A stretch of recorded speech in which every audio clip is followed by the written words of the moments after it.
பார்த்ததுண்டா இந்த நாடு பார்த்ததுண்டா, நாடு பார்த்ததுண்டா இந்த நாடு பார்த்ததுண்டா. வணக்கம் பச்சை தமிழ நேயர்களே.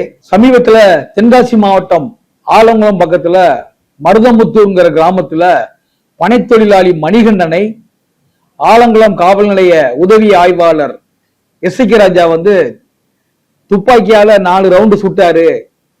அதுல அவன் கால் காயமடைந்து 2 காலும் அவனுக்கு காயமடைஞ்சிருக்கு. தென்காசியில அரசு மருத்துவமனையில அவரு இப்ப சிகிச்சையை பெற்று வந்துட்டு இருக்காரு. அவரு இப்ப நேத்து ஒரு வீடியோ வெளியிட்டு இருக்காரு. மருத்துவமனையில இருந்துகிட்டே ஒரு வீடியோ வெளியிட்டு இருக்காரு. ஏற்கனவே இந்த சம்பவம் தென்காசி மாவட்டத்துல ஒரு பரபரப்பான ஒரு சூழ்நிலை போயிட்டு இருக்கு. இந்த சமயத்துல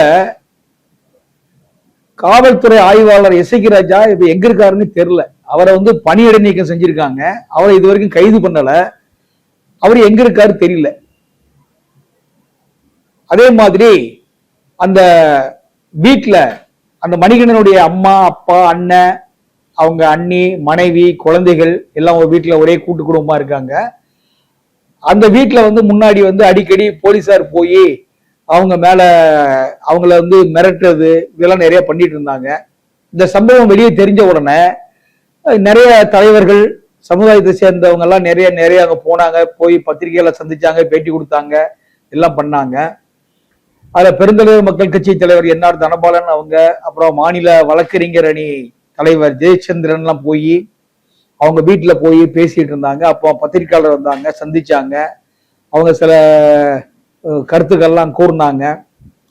அதுக்கப்புறம் பாத்தீங்கன்னா அந்த பெருமாள் சேட்டு, அதாவது பெருமாள் சேட்டுங்கிறது மணிகண்டனுடைய அப்பா, அவங்க அண்ணன் சிவன் பொன்ராஜ், அப்புறம் மணிகண்டன் மேல, அப்புறம் அந்த 16 வயசு பையன் விக்னேஷ், இவங்க 4 பேர் மேலையும் ஆலங்குளம் காவல்துறையினர் வழக்கு பதிவு எஃப்ஐஆர் போட்டிருக்காங்க.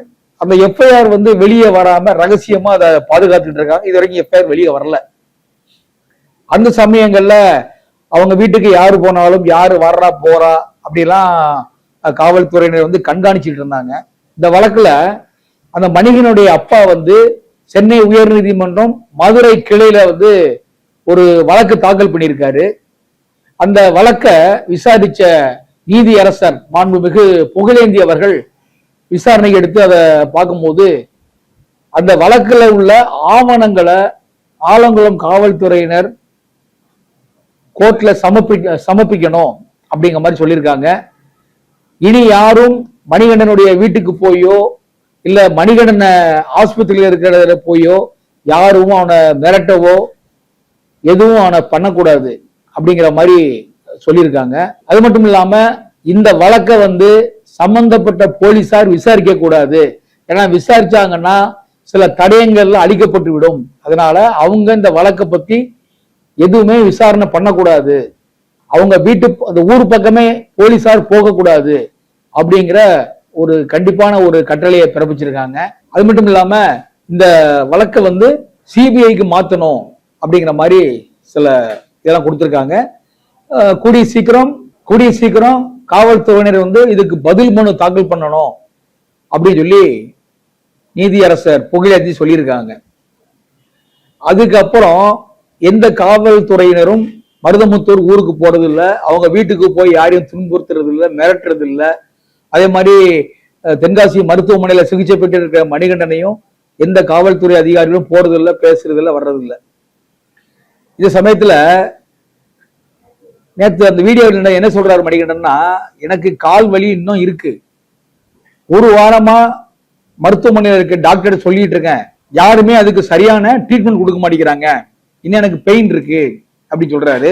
அது மட்டும் இல்லாம அவனுக்கு சிகிச்சை கொடுத்து கொண்டு இருக்கிற டாக்டர், எலும்பியல் டாக்டர் ராஜு சுந்தரம் என்ன சொல்றாருன்னா, நீ டிஸ்சார்ஜ் ஆகி வீட்டுக்கு போலாம், நீ போ அப்படின்னு சொல்லி அவனை பாக்குற நேரம்லாம் அவனை ஒரு பிரஷர் அழுத்தம் கொடுக்குறாரு. மணிகண்டன் என்ன சொல்றாப்புல, எனக்கு ஒண்ணு காலில் புண்ணே ஆறலையே, நான் எப்படி போக முடியும், என்னால நடக்க கூட முடியாது, பாத்ரூம் கூட என்னால சரியா போக முடியல, அப்படி இருக்க சூழ்நிலையில டாக்டர் ராஜு சுந்தரம் என்னைய வீட்டுக்கு போ டிஸ்சார்ஜ் ஆகி போன்னு என்னை அழுத்தம் கொடுக்குறாரு நான் எப்படி வீட்டுக்கு போக முடியும் என்னால, நான் வீட்டுல போய் நான் என்ன பண்ணுவேன் அப்படிங்கிற மாதிரி கேட்கிறாரு. அது மட்டும் இல்லாம காவல்துறை சம்பந்தப்பட்டவங்கன்னா அவங்க போலீஸாரா இல்ல போலீஸாருக்கு வேண்டப்பட்டவர்களான்னு தெரியல. நேரா ஹாஸ்பிட்டலுக்கு போய் மணிகண்டனை சந்திச்சு நீ இந்த கேஸ்ல வந்து சமாதானமா போயிடலாம் அப்படின்னு சொல்லி அவனை முதல்ல பேசி கொடுக்குறாங்க. மணிகண்டன் அதுக்கு சம்மதிக்காததால அவனை மிரட்டுற துணிக்கு போறாங்க. இது எதுக்கு தேவையில்லாத வேலை? நீதியரசரு அவங்க சொல்லியிருக்காங்க, அவங்களை தொந்தரவு பண்ணாதீங்க, அவங்க வந்து தேவையான மருத்துவ வசதி செஞ்சு கொடுன்னு சொல்லியிருக்காங்க. அப்படி இருக்கச்சுல டாக்டரை வந்து நீ சீக்கிரம் டிஸ்சார்ஜ் ஆகி வீட்டுக்கு போங்கிறாரு. காவல்துறை சம்பந்தப்பட்டவங்க யாரோ தெரியல, முகம் தெரியாதவங்க எல்லாம் வந்து சமாதானமா போயிடலாம், இந்த கேஸை வாபஸ் வாங்கு அப்படின்னு அவனை வந்து நெருக்கம் கொடுக்குறாங்க, அழுத்தம் கொடுக்குறாங்க. அப்புறம் இவனுக்கு ஒரு வாரமா மருத்துவமனை சொல்லிட்டு இருக்கான், எனக்கு வலி அதிகமா இருக்கு சொல்றான். யாருமே அங்க அவனுக்கு சரியான வழியில அவனுக்கு மருத்துவ வசதி கொடுக்கறது இல்லை. தென்காசி ஜிஹெச்ல எலும்பியல் துறையில் இருக்கக்கூடிய டாக்டர்கள் மணிகண்டனை சரியா பராமரிக்கல அப்படிங்கிற மாதிரிதான் அவங்க பேசுறாங்க. ஒரு காயம் பெற்றவனுக்கு அவனை சிகிச்சை அளிக்கக்கூடிய வசதி செய்யாம அவனை வந்து நீ வீட்டுக்கு போ சொல்றதுல எந்த விதத்துல நியாயம்? நீங்களே சொல்லுங்க. இப்ப அவங்க மணிகண்டன் வீட்டில் இருக்கிற குடும்பத்தினர் இங்க இவன் படுற கஷ்டத்தை பார்த்துட்டு இந்த மருத்துவமனையில இருந்து அவனை வந்து தூத்துக்குடி மருத்துவமனைக்கு கொண்டு போயிடலாம் அப்படிங்கிற ஒரு யோசனையில் இருக்கிறாங்க. அநேகமா இன்னைக்கோ நாளைக்கோ தூத்துக்குடியில ஒரு தனியார் மருத்துவமனைக்கு கொண்டு போறாங்க. அங்க போய் நல்லபடியா சிகிச்சை கொடுக்கணும், அவனுக்கு ஆபரேஷன் பண்ணணும். அந்த கால் முறிவு ஏற்பட்டிருக்க இடத்துல அவனுக்கு ஏதாவது பிளேட் வச்சிருக்காங்களான்னு தெரியல, அது இவருக்கும் தெரியல. அதனால தூத்துக்குடி கொண்டு போய் ஒரு பிரைவேட் ஹாஸ்பிட்டலை வச்சு அதை முழுமையா பரிசோதிச்சு அவனுக்கு அறுவை சிகிச்சை செய்து அதுல பிளேட் இல்லைன்னா பிளேட் வச்சா தான் அவனுக்கு அந்த எலும்பு வந்து ஜாயிண்ட் ஆகும், சீக்கிரம் எழுந்து நடமாட முடியும். அந்த இதுல அவங்க குடும்பத்தினர் வந்து அதுக்குரிய முயற்சி எடுத்துட்டு இருக்காங்க. இன்னும் 2 நாள்ல அவரு தூத்துக்குடி போயிடுவாரு. தூத்துக்குடி போயிட்டு மருத்துவ வசதி அவருக்கு கிடைக்கும். நிறைய சமுதாயத்தில் இருக்கிறவங்க எல்லாம் அவர் தொலைபேசியில தொடர்பு கொண்டு பேசிட்டு இருக்காங்க. நிறைய நல்லுள்ளம் படைத்தவர்கள் எல்லாம் அவருக்கு உதவி செஞ்சிட்டு இருக்காங்க, இன்னமும் செய்ய தயாரா இருக்காங்க. அது மாதிரி தூத்துக்குடியில் இருக்கக்கூடிய நம்ம சமுதாயத்தை சேர்ந்தவங்க எல்லாம் அவருக்கு நிறைய உதவி பண்றாங்க. இன்னும் நிறைய பேர் அவருக்கு உதவி செய்யணும். ஏன்னா வந்து அவருடைய வாழ்வாதாரம் பாதிக்கப்பட்டு ரொம்ப அந்த குடும்பமே ஒரு கஷ்டமான சூழ்நிலையில் நிலவிட்டு இருக்காங்க. முடிந்தவர்கள் அவங்களுடைய குடும்பத்துக்கு தங்களால் முடிந்த அளவுக்கு உதவி பண்ணுங்க. நம்ம அந்த இதுல எத்தனையோ சங்கங்கள் இருக்கு, நாடக சங்கங்கள் இருக்கு, பெரிய பெரிய சங்கங்கள் இருக்காங்க. எல்லாருமே அவங்களால முடிஞ்ச அளவுக்கு பணத்தை திரட்டி அந்த குடும்பத்துக்கு உதவி பண்ணணும். அவனுடைய மருத்துவ தனியார் ஹாஸ்பிட்டலுக்கு போயிட்டாங்கன்னா அங்க மருத்துவ வசதி பண்ணணும்னா அங்க வந்து பணம் கட்டி ஆகணும். சில இக்கட்டான சூழ்நிலைலாம் இருக்கு. அதனால சமுதாயத்தை சேர்ந்த பெரியோர்கள் மணிகண்டன் குடும்பத்திற்கும் மணிகண்டனுடைய மருத்துவ செலவுக்கும் தங்களால் முடிந்த அளவு அவங்களுக்கு உதவி செய்யுங்க. அது மட்டும் இல்லாம இந்த காவல்துறையின் மூலமாக அவனை போய் மிரட்டுறவங்க இனியாவது அவனை நிம்மதியை இருக்க விடுங்க. ஏன்னா தவறு செய்தவர்கள் கண்டிப்பாக தண்டிக்கப்பட வேண்டும். எஸ்.கே. ராஜா மீது கண்டிப்பாக வழக்கு பதிவு செய்யப்பட்டு அவரை கைது செய்து அவர் செய்த தவறுக்கு கண்டிப்பாக அவர் தண்டனை அனுபவித்தே ஆக வேண்டும் என்பதுதான் எல்லோருடைய எண்ணமும்.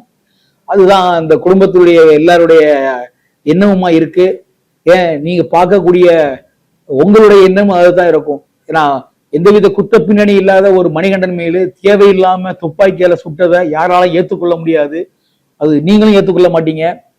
அதனால இனி வர காலங்களில் இனி காவல்துறையினர் இது மாதிரியான தவறான செயலில் ஈடுபடக்கூடாது. அதற்கு காவல்துறையுடைய மேல் அதிகாரிகள் அவங்களுக்கு சில கட்டுப்பாடுகளை விதிங்க. தவறு செய்தவர்களை தண்டிக்கப்படணும், அதெல்லாம் எந்தவித மாற்று கருத்தும் கிடையாது. ஆனா எந்த தவறு செய்யாத ஒருவனை குற்றவாளி ஆக்குவது வந்து முறைப்படி தவறானது.